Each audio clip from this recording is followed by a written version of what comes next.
So I just saw this insane film theory on Threads about Jordan Peele's upcoming film Him, and I have to show it to you. I've recorded this video 5 different times, and I realized I was saying names, and I don't want to say names because I don't need that energy, right? But basically, when it came to this Him movie, without me attempting to give spoilers, I'm going to say things, and you're going to be like, that resonates with me because it's a certain player, right? So let's first talk about the Saviors, right? So when I think about the Saviors, I think about a team that starts with a C. Start there. When I think about the the compound, let's call it that. Like, for the people who haven't seen the movie, I need you to move away. For the people who have seen the movie, this one's for you. The first thing, if anybody's ever watched a thriller or a horror movie, you're not watching the movie just to watch the movie. You're watching the movie and you're observing things. You're trying to figure out who the villain is. You're trying to figure out why. Like, you're instantly thinking of the why. You're not thinking about the who, what, where, when, right? You're thinking about the why. And when Cade pulls up to the compound, you're like, oh, like, why does it look that way? Because he went from a dirt road to just like a compound. It's like, wait, that looked very like different. Let's just say that. So that was my first indicator. I was like, this is going to be odd. But I don't know if you noticed this, but when he pulls up to the compound and the excursion goes around the bend, like when it comes around the circle and goes away, it shows the field. We never see the field from the outside. We always saw the field from the inside. I was like, yo, he never played from the outside of the field. Like, he never played outside. It was always inside. The entire film, always on the inside. And it's like, oh, that's different. But then the last 15 minutes of the movie, I want you to actually go and remember this.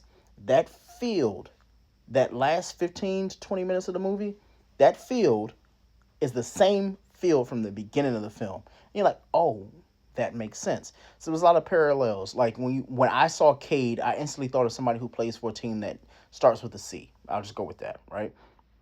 I was like, oh, he's a lot of parallels, right? He loves this lady. He has a family. His family loves him. He has a brother. The brother loves him and was telling him all the things that he can do to be successful.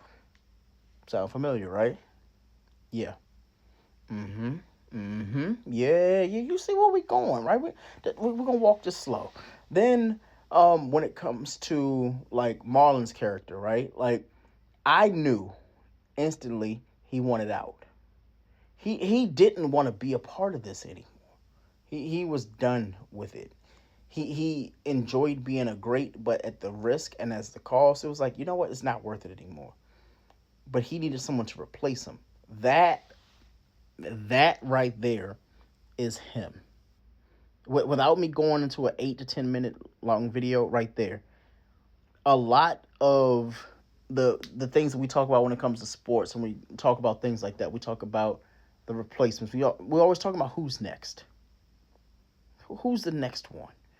When we talk about 23 getting replaced by 23, we're like, who's the great? That's why 23 don't. He didn't want to be 23 when he won. Like, he didn't want to be like when he won a lot of them. He was 6, and then all of a sudden he's 23 again. It's like, oh, he's already established himself as a great, so now he's 23 again. Interesting. Very interesting. Um, but I'll go on and like to a long diatribe. Like, I really want people to draw their own conclusions. This is not me just going and like speculating. There was a lot of things that I saw, and I was like, okay, I can see this player, I can see this person, and how they're trying to draw the conclusions from that. But there were a lot of numbers. There was a lot of symbolism that I was like, I see where they're going. They can't say it explicitly, but it happened. Um, Movie though, 4.2 out of 5. And I've said this before. I'm gonna give it a 4.2 out of 5 because there's a lot of things I was like, you know what, could be changed, could be better. The last 15 to 20 minutes could have been better. Could have extended another 15, 20, maybe 30 minutes to kind of explain. But some things, it's like, it's not worth explaining. You knew what this was. You knew what you came here for. And they want you to draw them conclusions. And even though it's not a Jordan Peele movie, it's a Jordan Peele produced film. The director, the actual director of this film, fantastic. It gave me M. Night Shyamalan It gave me like, you're gonna think about this for days, and it's like, especially because I hate when people say especially when you go and you look, and you, especially if you're a sports fan, you're like, oh, I always thought that, I always wondered that. Yeah. And for people like, when you think about the 23, when you think about the 6, when you think about the 12, you're like, everything. But there's gonna be one scene that you're gonna be like, well, where the fuck did that come from? It's gonna come. Hear me out. It's gonna come from out of nowhere. It's not gonna make any fucking sense. It has nothing to do with the moment in the movie, but it has everything to do with what's happening. And when I say what's happening, meaning this: that person, when they appear, they're not just a character. They're us. They're the viewer. They are us when we go view what we view.